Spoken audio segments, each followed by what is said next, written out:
Now, friends, I think you would agree with me that the emotion surrounding a rule and a law changes in our hearts. Our perspective towards the law changes in our hearts when we realize something about the person who made the rule. Let me give you some examples.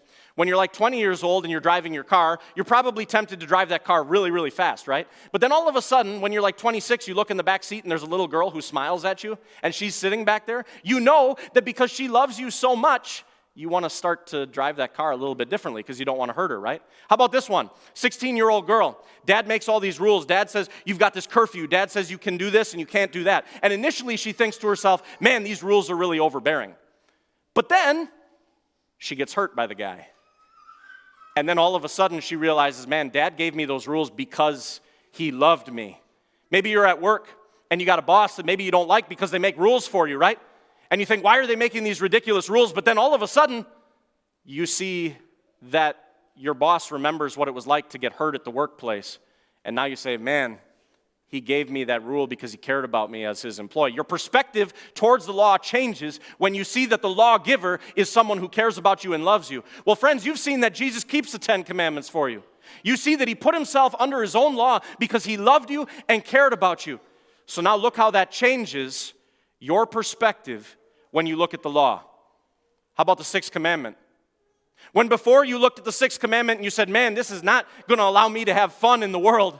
This is really impinging upon the things that I want to do. Now you say, my God loved me so much that he wants this part of my heart to be reserved for him and the only person that I say till death do us part to. You get to a commandment where God says, remember the Sabbath day by keeping it holy.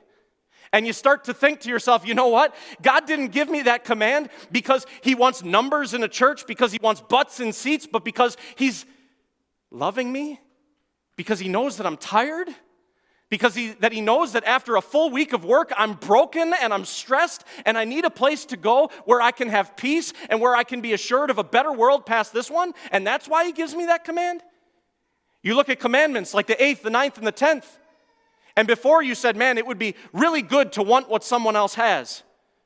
It would be really good to gossip about someone. And now you say, man, God gave me that command because he loves me. And he doesn't want me to be consumed with stuff. And he wants me to have loving relationships with friends and family in this world and not see those relationships fall apart. Friends, God gives you his law because he loves you. God gives you his law because he wants to protect your life and because he wants to protect your eternity and keep you close to him. Friends, we ask this question today. If God is love, where is love in the 10 Commandments? If God truly is love, like he says, how is he loving me by telling me what to do? Here's the answer, the final answer to that.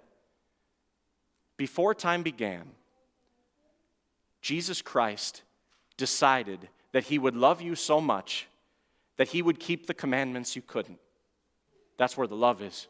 And before time began, God created a way for you and for me to look at his sacrifice and not to fear him, but to look at his sacrifice and his commands and say, God, thank you for giving me a way to say I love you back to our Heavenly Father.